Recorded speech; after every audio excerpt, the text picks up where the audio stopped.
Akkam jirtu maatii Milkii Health Science YouTube channelii baga nagaa walitti deebinee eegaan har'a barnoota miti kanan qabadhee dhufe haala dubbisaa irratti odeeffannoo isinii kennuufidha kanan dhufe. Barattootni ji'a 5ffaa bara 2018 akkasumas immoo Juunii ji'a 10ffaa bara 2018 qormaata bahiinsaa akkasumas licensure exam qoramuuf jettan haala dubbisaa ilaalchisee dogoggoroota adda addaa waan an argaa jiruuf kanarratti odeeffannoo jiru akkaataa dubbisaa irratti barnoota wayii isinii kennuufidha kanan dhufe. Innis maalidha?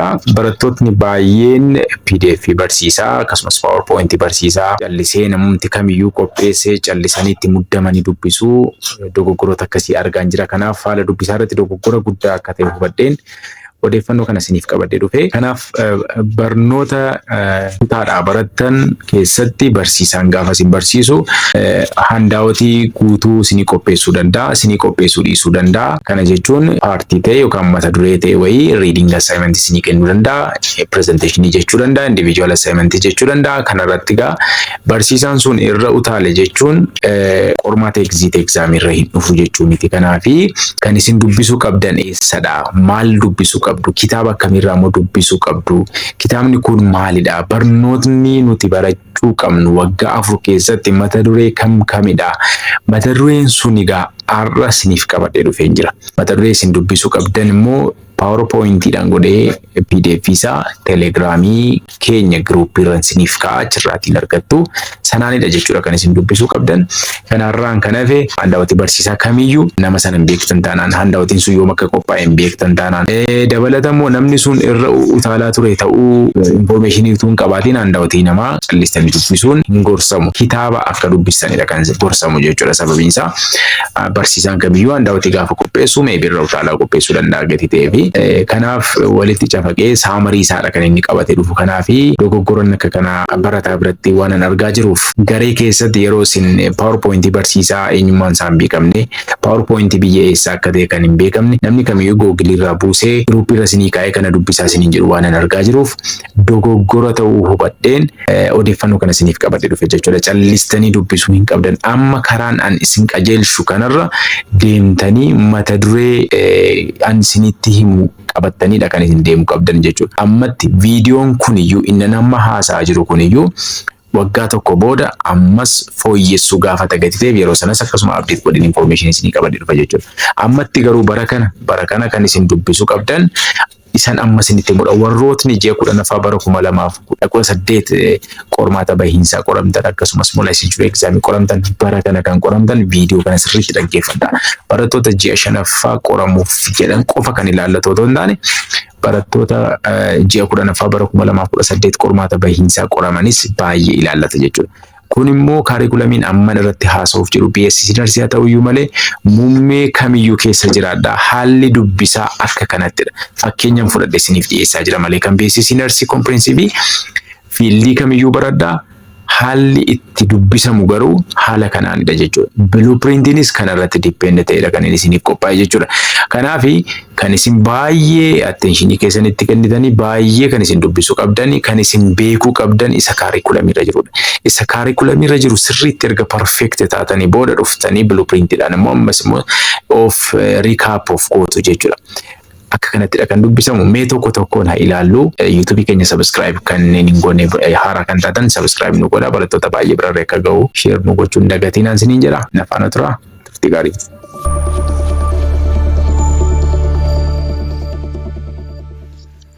Tole barattoota keenya gaafa dubbistanii akkamittiinidha kan isin dubbisuu qabdanii amma kaarikulamii kana irratti hundooftanii akkaataa sanitti dubbisuu qabdanidha kan isinitti himu. Yoo kaarikulamii kana argattan kolleejii yookaan yuunivarsiitii jirtaniiti yoo namni isinii kenne dubbisaa kaarikulamii kana garuu telegiraamii irra hin kaa'atu hin taane kaarikulamii kana keessaatii mata duree isin beekuu qabdan garuu telegiraamii irra isiniin kaa'a.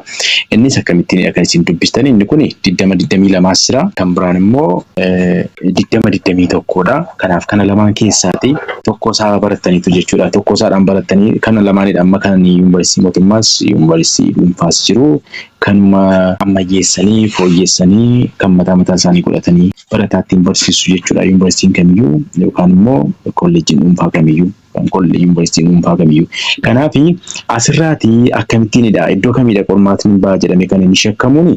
Yookaan immoo ati maaterniitiidha ta'ee jennaani maaterniitii maal dubbistee maal beekteetta maal immoo beekuu qabda amma waggaa 4 yuunivarsiitii keessatti maalidha kanatti beekuu qabdu kan jedhamu kitaaba argitan callistanii dubbisiin asiniin jedhedha. Mata duree dubbistan faama yeroo tokko tokko barsiisaan gaafa barsiisu mata duree tokko tokko reading assignment kennaa, presentation kennaa, individual assignment kennaa yookaan immoo notaala yeroo kana akka tasaammoo qormaata keessa immoo dhufuu danda'a jechuudha. Exit exam irra dhufuu danda'a, license irra dhufuu danda'a.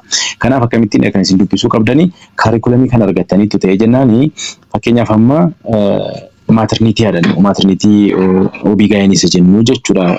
Duraan OB gaayinii jedhamee kan beekamu jechuudha narsii fi warroonni kaan immoo OB obstetric kan biraatti baratu gaayinii kan biraadhaan baratu garuu narsiin OB gaayin jedheedha kan inni baratu amma garuu maal jedhameera maaterniitiin reproductive health jedhee jedhuu fi maal jedhas bukkeeraati maaterniitii and reproductive health jedhamee dhaqnee haa ilaallu maalidha kan inni jedhu isa kreditii isaa maalii miti kan isin ilaaluu qabdan ilaas bukkeedha maalidha kan inni jechaaru bukkeedhaati walaaltanii introduction historical RH maalii jedhas bukkeedhaati akkuma isin mata duree argaa jirtan mata duree gara olii kanarraatti argaa jirtanii mata duree kana beektuu amma fakkeenyaaf mata duree kana beekuu qabdu jedhee beekuu qaba barataan narsii digiriin tokko gaafa eebbifamu mata duree kana beekuu qaba jedhee ministeerri barnootaa gadi gadhiiseera jechuudha. Kanarratti hundaati barataa barsiisaa jedhee jechuudha. Kanaafuu gaafa dubbistan mata duree kana hunda isaa beektu sababiin isaa kana keessaadha jechuudha qormaanni kan inni dhufu. Akka tasarra utaalteetta ta'e jennaani carraa qormaanni similiquu qaba jechuudha. Similiquu danda'a jechuudha. Callistee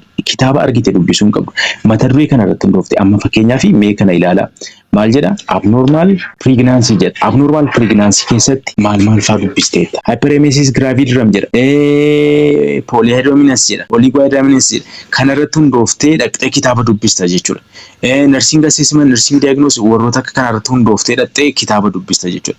Kitaaba immoo kitaaba akkamidha immoo kanatti dubbisuu qabdu. Amma fakkeenyaaf kitaaba ministeerri barnootaa akkasumas ministeera eegumsa fayyaa wajjin waliigalee kaa'ee jira gara gadii jechuudha. Isa dura immoo bukkeedha waan inni naaseen darbuu hin qabne maal jedha practice gaafa isaan deeman maal practice godhan ila warrootni kun license irratti shakkamu la baay'ee kan isin baay'ee qabachuu qabdan license irratti la warra kanatti dhufa maal jedhan dise attend orientation perform registration using various format conduct physical examination provide warroonni kuni warroota amma nuti ilaalaa jirru kun mata duree kanaanii shaakala gooteetta yoo ta'e gaafa practice baateetta ta'e akka hospitaalaa itti hojjetan sanatti deebista osoo hin taane akka standardiitti jechuudha.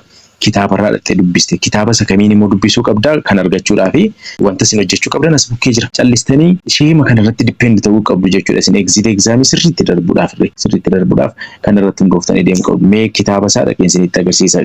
Asirratti kaarikulamii isa kanarratti salphisee kaa'ee ta'ee fi achitti ce'een isinitti agarsiisa. Innis reproductiveedha kan ilaalaa jirru mitiire. Kanaaf mee reproductive jedha as bukkeedhaa itti dhaqnee ilaallu. Kitaaba kamiin jira. Kitaaba inni jiru mee dhaqnee ilaallu. Ani amma yeroo baay'ee barataa koo kanan barsiisu kanarratti hundaa'edha. Kan tokko haaluu hin qabu jechuudha. Maybe barsiisaan mata duree tokko lamarra utaalaa reading assignment gochaa individual assignment gochaa irra utaaluu danda'a. Ati immoo bor qormaata irratti exit irratti sii dhufuu danda'a. Kanaaf callistee ati misii baandawwati barsiisaan PowerPoint sii kenne qofa dubbista taanaan carraan exit exam darbuu kee baay'ee reeriidha jechuudha. Gaaffii keessa gala jechuudha dhaqee. Kanaaf akka gaaffii keessa hin galle kan itti dubbisuu qabdu maal jedha siiti kitaaba kana haa dubbisanii jedha. Ilaaltu kitaaba kanadha jechuudha. Kitaaba kanarra isinii kenneera. Telegram irra isinii kenneera. Ilaalaa jirtu Williams jedha gajjallaa kanaati. Williams ilaaltu kitaabni kun immoo baay'ee kitaaba baay'ee filatamaa ta'edha. Asbukkee kan jiru jechuudha. Asbukkee yoo ilaaltanitti ta'e dabalatammoo duuttaa yoo ilaaltanitti ta'e kunoo duuttaan isa jira. As jiranis kitaabotan isinii kenne asirratti hundooftaniidha. Screenshot godhadhaati kana viidiyoo kanatuma dhaggeeffatanii gidduutti screenshot godhaati kana intini godhadhaati. Kanarraadha kan qormaanni dhufu bakka kan isin dubbisuu qabdan maternity and reproductive health dubbisuudhaaf kitaaba asirra jiru kanadha kan isin dubbisuu qabdan. Kitaaba kana immoo akkamitti argattu screenshot godhaaf viidiyoo kanatuma haasaa jiru jechuudha. Kanarratti hundooftanii dhattanii dubbistu. Isa booda kitaaba kanarraati immoo maalidha kan isin dubbistanii amma kuni practice gaafa isaan naqanii barattoonni kana hojjetan jedhee kan ministeerri barnootaa gadi gadhiisedha. As bukkee jira activities isin hojjechuu qabdan hundi isaa jechuudha. Activitiin kun egaa case scenario ta'ee licensure exam irratti yookaan COC jedhamu irratti naannee dhufa jechuudha. exit exam irrattis carraa dhufuu qaba jechuudha. Kanaafuu maalidha kanatti dubbistu handaawwatii barsiisaa ituun dubbistan ta'e natti tola. Handaawwatii barsiisaa hin beekne ituun dubbistan ta'e ofii keessanii kitaaba irratti yoo dubbistan irra gaariidha jechuudha. Fakkeenyaaf amma fakkeenyuma tokkoon fudhadhee isinitti agarsiisa. Female genital mutilation jedha. Female genital mutilation hidhattee kitaaba sana irratti barbaadda jechuudha. Kitaaba isaan ka'an sana irra. Dabalataan gender based violence jedha. Isa kana hidhattee sirraa dubbista jechuudha. Kitaaba chisii taa'e irraadha jechuudha kan itti dubbisuu qabdu hidhattee.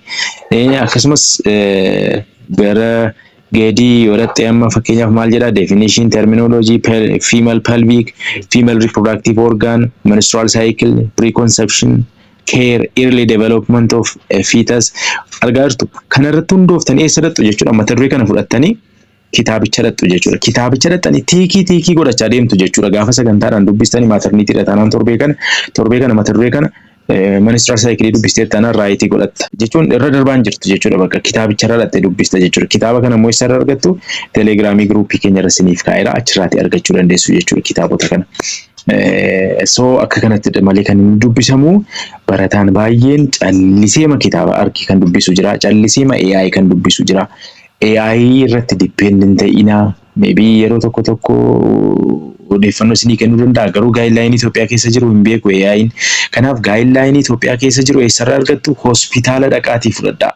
Yuunivarsiitii kolleejii caalaa gaayidlaayinii baay'ee kan qabu hospitaaladha. Hospitaala dhaqaatii narsoota beektu taanaan doktoroota beektu taanaan gaayidlaayinii naa kennaa jedhaatii fudhadhaa. Gaayidlaayinii baay'ee telegiraamii isiniin kaa'aromaa rakkina tokko hin qabu.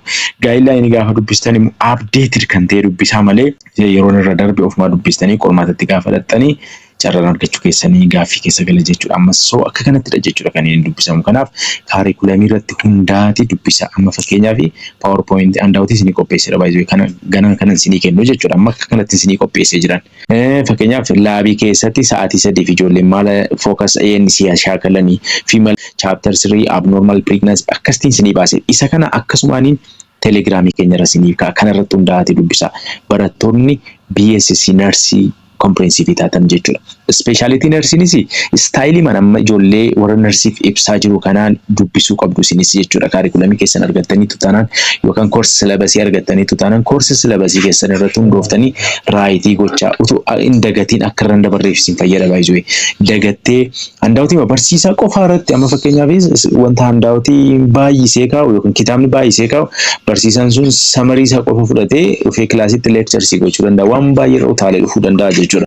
Kanaafuu akka sii galuuf kitaabarra dhaqiitii kitaaba beekamtii qaban irratti hundaa'eeti yookaan gaayidlaayinii dubbisaa performaansii keessan cimsaa deemaa malee handaawwatii qofaa irratti dippiin ta'in asiniin jechuuf jedheenidha viidiyoo kana qabadee dhufe handaawwatii kana immoo akkuma jirutti akkasitiin achirra isinii kaa'a jechuudha. Mata duree kana tokko isaa sirriitti perfektii taateetta ta'e jennaan maaterniitii fixxeetta jechuudhaati. Pediatrics akkuma kana jechuudha. Pediatrics irra isinii hojjedheera gruupii keessa isinii kaa'a akka kanattidha kan jechuudha kan inni dubbisamuu qabu.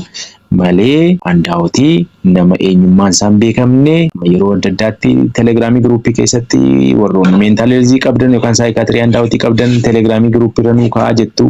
Isa booda kan Bahar Dar post ta'a, kan Jimmaa post ta'a, kan Naqqamtee, kan Yuunivarsiitii Wallaggaa akkasuma kan Dambidolloo garuu eenyu handaawwatii sana akka qopheesse hin beekamu. Handaawwatiin sun yooma akka qophaa'e hin beekamu. Gaayidlaayinii fayyadameeramuun fayyadamne gaayidlaayinii sabara meeqaa fayyadame. Handaawwatii waggaa 5 duraadhaan, handaawwatii waggaa 6 duraadhaan, handaawwatii guyyaa hin qabne dubbistee exit examiitti ceetee qoramuudhaa fi qoramtee yooma hammam shamaddadee qabattee carraan darbuu kee reeriidha jechuudha. Maaliif handaawwatiitti dubbisaa turteetu kan yeroon isaa irra darbeedha jechuudha. Handaawwatii gaafa dubbistu handaawwatiin tokko PowerPointiin ofuma isaa update godha. Dhiyoo waan barreeffame sitti fakkaachuu danda'a. Update godha PowerPointiidha yoo ta'e update godha jechuudha. PDF'dhaan convert ta'eedha taanaan garuu update of hin godhu yeroo baay'ee. Update of hin godhu jechuudha. Akkuma jirutti ta'a. Inni guyyaa qaba gati ta'e dhiisuu dandeessa. PowerPointidha taanaan garuu baay'ee si shawwaduu danda'a gati ta'e fi baay'ee eeggadhaan siniin jedha. Haalan amma siniin jedhe kanaan dubbistaniitu taanaan blueprintiinis kanumarra baay'ee kanumarraa kan inni qophaa'e cuunfaama kanaadha. So isa kana beekta taanaan sodaa tokko malee exit examiitti ceetanii darbuu dandeessu jechuudha. Wanta nama sodaachisu tokko yoo hin qabu. Maaliif isuma isin barattan kanadha kan dhufu jechuudha. Kanaaf akka kanatti dubbisaan mata duree tokko ishee irra nu taalinaati ilaala. Mata duree meejarii ta'an ilaala.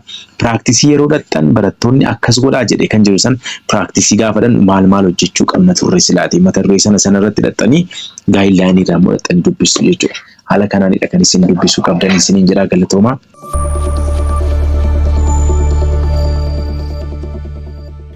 Toleegaan barattoota keenya gaafa amma maaterniitii akkasumas immoo gosa barnootaa peediyaatiriksii kaasuu bakka isin yeroo keessan bal'aa fudhattanii gadi fageenyaan isa qofaarratti fuuleeffattaniif jedhee miti kanan maaterniitii RH akkasumas immoo peediyaatiriksii haasaa jiru.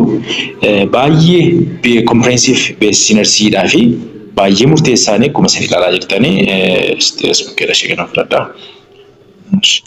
Baay'ee murteessaanii maalidha? Medical surgical waan hindatu. Medical surgical waan hindatuuni comprehensive basic nurseedhaa fi baay'ee lafee dugdaadha isa jedhamudha. Koorsiin kun waan gurguddaa fi baay'ee kan inni of keessatti hammate jiru jechuudha. Kanaaf medical surgical waaniif tuu beekta ta'e jennaan qormaata carraan deebisuu kee persantii 50 ol sirriitti beekta jechuudha. Kanaaf maaliif baay'een isaarra yoo ilaaltan medical surgical sirriitti perfectidha taanaan irree baay'ee isaa peediatriksii hojjechuu dandeessan jechuudha. Kanaaf even gadi fageenyaan waan sana hubatteetta ta'e jennaani subject warra kan irree carraa deebisuu kee guddaadha jechuudha. Kanaaf harka 50% kan isin bakka isin itti kennuu qabdan koorsii isin baay'ee dubbisuu qabdan medical surgical nursing waan hindatuudha. As keessa CDCtu jira, as keessa nursing assessmenttu jira gatii ta'eef akka salphaatti ilaalaa isin jechuu barbaadanidha. Kunis fiildii kaan keessarree fiildiin kaanirree kanneen HO yoo taatan irree speciality nursing warra taatan irree meejarii keessan irratti fuuleeffadhaa harka caalu jechuudha. Subjectii isa kan irratti fuuleeffatina isiniin jechuu komiti. Baay'ee garuu more bakka qormaatni yookaan subjectii qormaanni harki caalaan keessaa dhufu irratti more concentrated yoo taatan irra gaariidha isiniin jechuu barbaadanidha. Egaan medical surgical waan yookaan tuumoo eessadha kanan dubbisu jettanii gaaffii isinitti uumeera yoo ta'e akkuma isin asii ilaalaa jirtanii medical surgical waanii chapter 1 keessatti kana beekii akkuma isin asii ilaalaa jirtan jechuudha. Chapter 3 keessatti kana beekii chapter 2 keessatti kun pathophysiology isa jiru chapter 3 keessatti waldheedha. Oncology akkasuma chapter 4 keessatti immunology chapter 5 keessatti hintii akkasuma jechaa deddeema jechuudha. Kanaaf koorsii kana amma sirriitti akkasin dubbistanii fi mata duree tokko otoo irra nutaaliin koorsii silabasii isaa isinii qopheesseera telegiraamii keenya irraa hin argattu karaa telegiraamii keenya inboxiidhaan nu dubbisuu dandeessu. Eegaan callistanii hin dubbisina AI callistanii hin dubbisina gaayidlaayinii fayyadamaa dabalatammoo yooma AI dubbisuu barbaaddu irree ta'e AI'dhaan dubbisuu irree barbaaddu ta'e respiratory system disorder jettanii galtan ilaaltu otoo hin taane assisting bronchoscopy jedhama yoo ilaaltanitti ta'e isa kana assisting bronchoscopy jedha. Assisting bronchoscopy kun maalidha jettanii irree galtanii yoo gaafattan amma tokko salphisee isinii ibsuu danda'a jechuudha. Garuu respiratory system disorder gaafa jettanii laana walakkaa gidduu jirtu waan baay'ee tochi keessa jira gatii ta'ee fi tokko lamaan achi jalaa seccaatanii kunuun communicable disease irra jechuma jala kan inni jiru airborne disease jalatti maalidha kan isin beekuu qabdanii.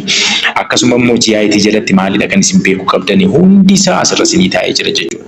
Kanaaf kana fayyadamtanii hunda isaa jala muraa raayitii godhachaa kana dubbisee darbeeraa kana irratti yoon gaafatame sirriitti deebisuu nan danda'a jettanii kana fayyadamtanii kitaaba dhattanii dubbistu. Barattoonni onlaayinii barachaa jirtan barattoonni face to face barachaa jirtan garuu handaawotii milkii saayinsii isinii kennamu irratti xiyyeeffadhaa sababiin isaa asirratti kan hundaa'inidha handaawotii kana isinii qopheessaa jiru wanta ta'eef barattoonni keenya isarratti fuuleeffataniiti gaariidha. Handaawotii tokko yeroo ta'an jiru beekti ta'eef handaawotii keenya irratti yoo qalbiidhaan dubbistan baay'ee gaariidhaan isiniin jedha. Kunooti gaala akkasitidha kan inni deemu. Akkasumas immoo medical surgical tuun irree akkuma kanaa jecha medical surgical tuuni chapter 1 isaa maal jedha? Intergumentariidha. Baay'ee bal'aadha baay'isoo himee fi qormaatni persantii 30 wayiidha kan medical surgicalii keessaa dhufu jedhamu. Licensure examidha taanaan immoo 85% isaa patient care'idha jedha akkuma beektanii. Kanaaf patient care immoo gaa harki caalu medical surgicalidha. Kanaaf medical surgicaliin baay'ee lafee dugdaadha gatii ta'ee fi medical surgicalii sirriitti fixaansinii jedha. Maternity irree kuma kanaa peedii irree akkasuma irree koorsii warra kan irree dhiisaa jechuu otoo hin taane isaan kan irree dubbisamuu qabu garuu harki caalaan yeroo dheeraa kennitanii kan isin dubbisuu qabdan. Koorsichi irree bal'achuudhaan kan beekamu koorsii jiran keessaati kan BSc nursing maalidha medical surgical waan hindatuudha baay'ee bal'aadha kan jedhamu jechuudha. Pediatrics yoo ilaaltan baay'ee gabaabaadha amma isinitti agarsiise. Maternity yoo ilaaltan baay'ee gabaabaadha jechuudha. Medical surgical garuu baay'ee bal'aa ta'ee fi kitaaba kana fayyadamaati. Kitaaba asirra jiru kitaaba kana fayyadamaa jedha. Kana screenshot godhadhaati. Dhaqaatii barbaadaati library keessan galaatii dubbisaan jira. Soft copy argattaniitu taanaan immoo soft copy barbaadaati dubbisaa. Garuu as keessaatii kan isin ituu dubbistanii gaariidhaan jiru isa tokkoffaarra jiru kana baay'ee kitaaban jaalladha. Brunary Medical Surgical Nursing kana edishinii adda addaadhaanidha kan inni jiru. Guideline curriculum kan inni jiru 12 edishinii fayyadaman barattoonni jira. Garuu amma edishinii kana olii argitanis fayyadamaan siniin jira. Dabalatammoo amma fakkeenyaa fi as keessa medical surgical keessa fakkeenya tokko fudhadhee isinitti hime TB yoo fudhattanii ilaaltan TB nama communicability garuu medical surgical keessatti kan ilaalamu. TB gaafa dubbistan kitaaba kanarraa argattanii dubbistu taanaan qormaatan argattan deebisa. Maaliif TB waa'ee TB irratti dubbistu ta'ee jennaan guideline Itoophiyaa keessaa immoo akkamittiin ka'a waa'ee TB manaajmentiin isaa akkamidha. Maaliif Brunariin akkaataa inni itti kaa'u kan biraadha. Guideline Itoophiyaa akkaataa itti kaa'u gara biraadha jechuudha. Kanaaf akka kanatti kan isin dubbisuu qabdan malee Brunarii qofaa irrattis dippendi ta'a isiniin hin jedhu. Haala kanaan dubbisan isiniin jedha. Pediatrics illee akkuma kanatti kan inni dubbisamuu qabu. Egaan barnootni keenya goonii qabadhee dhufee kanuma ture kanarratti akkasiin fuuleffatanii akkaataa kanaan subjectii hundumaa medical surgicals, maternities, pediatrics, mental health yookaan psychiatry ree, health promotion, determinant isaaniin immoo research ree akka kanatti dubbisan isiniin jedha. Galatooma subscribe gochuun dagatinaan isiniin jedha. Yeroo yerootti viidiyoodhaaf gadhiisuma kala fi isin qaqqabuu fi galatooma paartii 32ffaadhaan walitti deebina. Akka kanatti dubbisan isiniin jedha. Akka kanatti dubbisnaan milkiin isin faana jira jechuudha. Akka kanaan ala garuu kitaaba argitan dubbistu taanaan qormaata dhaxxanii deebisaa hin argatiin yoo galtan baay'ee dubbistaniittu garuu deebii sirrii kitaaba isin irraa dubbistantu akka isin deebiin arganne isin godhe geetu ta'eef dandeettiin keessan qofaan faayidaa tokko yoo hin qabu jechuudha. Kanaafuu akka kanatti dubbisaa galatooma naqannoo tura.